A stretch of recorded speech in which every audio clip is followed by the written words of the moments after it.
আসসালামু আলাইকুম এভরিওয়ান, আশা করি আপনারা যে যেখানে আছেন ভালো আছেন, সুস্থ আছেন। আলহামদুলিল্লাহ, আল্লাহ পাকের অশেষ কৃপায় আমরাও ভালো আছি, সুস্থ আছি। রীতিমতো ঈদ ব্লগ নিয়ে আপনাদের কাছে চলে আসলাম। তো আজকের ব্লগে হচ্ছে আমি 2-3 দিনের ভিডিও একসাথে শেয়ার করব, কারণ আমরা বাড়িতে আসার আগের কিছু ভিডিও ছিল যেটা আপনাদের সাথে শেয়ার করার ছিল, সেটা আমি এখানে অ্যাড করে দিয়েছি। সো এখানে হচ্ছে আমাদের ড্রয়িং রুমের লুকটা একটু চেঞ্জ করলাম। মানে আমার সোফাটা এল শেপের করে দিয়েছি, ওটা আগে বসানো যাচ্ছিল না। এখন হচ্ছে কেবিনেটটা এক পাশে নিয়ে এসে ওই সোফাটা একটু সুন্দর করে এল শেপ করে দিয়েছে আর কি। এখন দেখতে মাশাআল্লাহ অনেক সুন্দর লাগছে। এরপর আরাদের বাবা হচ্ছে ইফতারের আগে একটা বক্স নিয়ে এসেছিল। বক্সের মধ্যে জানি ও বলছিল যে বাসার জন্য কী কী জানি এনেছে, তো ওটা তখন খুলিনি। এখন হচ্ছে বাচ্চাটা একটু ঘুমিয়েছে, তো এগুলো খুলছিলাম আর কি। ও একটু টানাটানি করতো বেশি, তো এখন হচ্ছে ওরা নামাজ পড়তে গেছে আর হচ্ছে আরাত ঘুমাচ্ছিল। সেই সময় আমি এই জিনিসগুলো খুলছিলাম আর কি, দেখছিলাম কী কী এনেছে আসলে। তো এখানে হচ্ছে আসলে দুইটা হচ্ছে এগুলোকে কী বলে কি জানি না। এরপর এখানে হচ্ছে কিছু টেবিলের ম্যাট দেখতে পাচ্ছি। এইখানে হচ্ছে 6 পিসের একটা সেট আর কি নিয়ে এসেছে, যদিও আমার টেবিলটা হচ্ছে 8 চেয়ারের।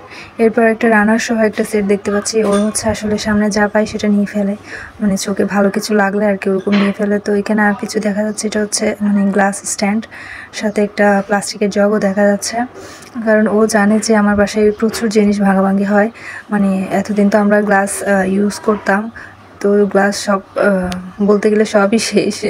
মানে আলাদের ভাঙা হয়ে গেছে আর কি। জানি না আমার ছেলেটা এত দুষ্টুমি করে, সব কিছু মানে ভেঙে ফেলে দেয়। আল্লাহর রহমত যে ওর কোনো ক্ষতি হয় না সেটা। তো আজকে হচ্ছে 28 রোজার জন্য আমরা সেহরি করলাম। সেহরি করার পর আমরা রওনা দিয়েছি হচ্ছে বাঁশখালীর উদ্দেশ্যে। তো ফাইনালি আমরা চলে এসেছি বাঁশখালী। এসে এখানে দেখছিলাম যে মানে প্রচুর ময়লা এখানে।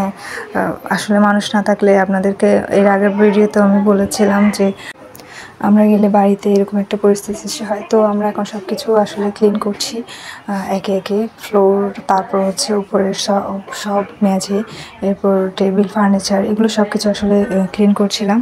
তো এখানে ক্লিন করে আমি যেই রমজান মুবারক লাগিয়েছিলাম বাসায়, ওরকম সেম আমি ঈদ মুবারক নিয়েছিলাম, সেটা এখানে লাগিয়ে দিচ্ছি। তো এই জিনিসটা লাগানোর জন্য আসলে কোনো স্পেস পাচ্ছিলাম না। তারপর ভাবলাম দোতলায় লাগাই। ওখানে হচ্ছে ডাইনিং যেটা আছে ওটাতে লাগিয়েছিলাম। মানে লাগানোর জন্য দেখলাম যে ওখানে একটা ছোটোখাটো একটা স্পেস আছে, যেটাতে মানে ড্রিল করা আর কি। তো এক্সট্রা ড্রিল করতে না হয় মতো আমি ওটাতে অ্যাডজাস্ট করে দিচ্ছিলাম। যদিও স্পেসটা ছোট, তারপরেও দেখতে ভালো লাগছিল। আসলে আমি লাগিয়ে দেখছিলাম, যদি ভালো না লাগে তাহলে ড্রিল করে অন্য জায়গায় মানে লাগাতাম। তো এখানে দেখছিলাম যে আসলে এটা ভালো লাগছে, তেমন খারাপ লাগছে না, তাই আমি এখানে রেখে দিয়েছি, অন্য চেষ্টা করিনি আর কি।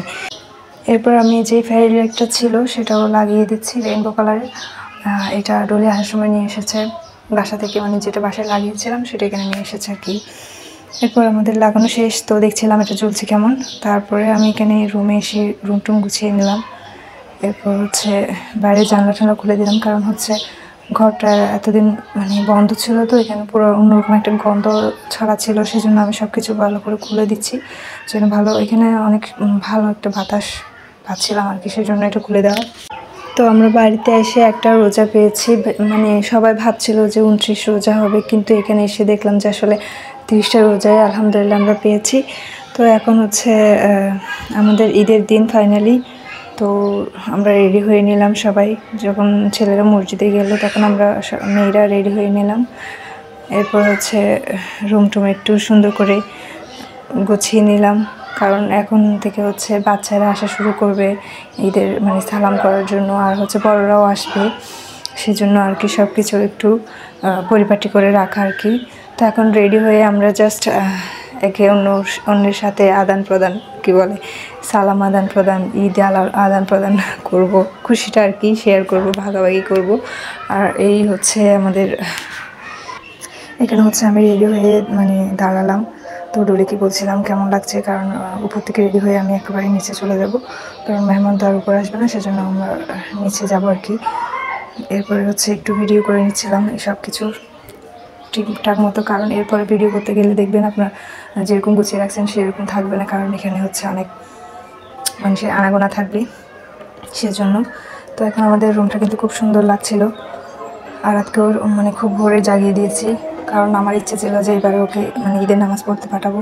যদিও পাঠাতে পারিনি, ও যেতে যাচ্ছিল না, কারণ ঘুম থেকে উঠেই ও কারোর সাথে বেরোতে যাচ্ছিল না, মানে মাকে না হয় ফুপুকে ওর সাথে যেতে হবে, তো আমরা তো আর ওখানে যেতে পারবো না। তাই নাফিজ এখন হচ্ছে নামাজ পড়ে চলে এসেছে, তো ওকে ঈদি দিচ্ছিল আর কি, কারণ ও সবার আগে আরাতকে ঈদি দেয়, প্রতিবারে এরকম করে। তো এসে এখন আরাত নিতে যাচ্ছিল না, পরে নিয়েছে, মানে ও ভাবছিল যে এটা কি, মানে ও টাকার প্রতি তেমন একটা ইন্টারেস্ট শো করে না আর কি, মাঝে মধ্যে দেখা যায় নিয়ে ফেলে, আবার মাঝে মধ্যে নেয় না, ওরকম একটা ব্যাপার আর কি। আজকের ভিডিও এই পর্যন্ত। যদি ভিডিও ভালো লেগে থাকে অবশ্যই লাইক দিবেন, চ্যানেল নতুন হলে সাবস্ক্রাইব করতে ভুলবেন না। সবাই পাশে থাকার জন্য অসংখ্য ধন্যবাদ। ভালো থাকবেন সবাই। ঈদ মুবারক। আল্লাহ হাফেজ।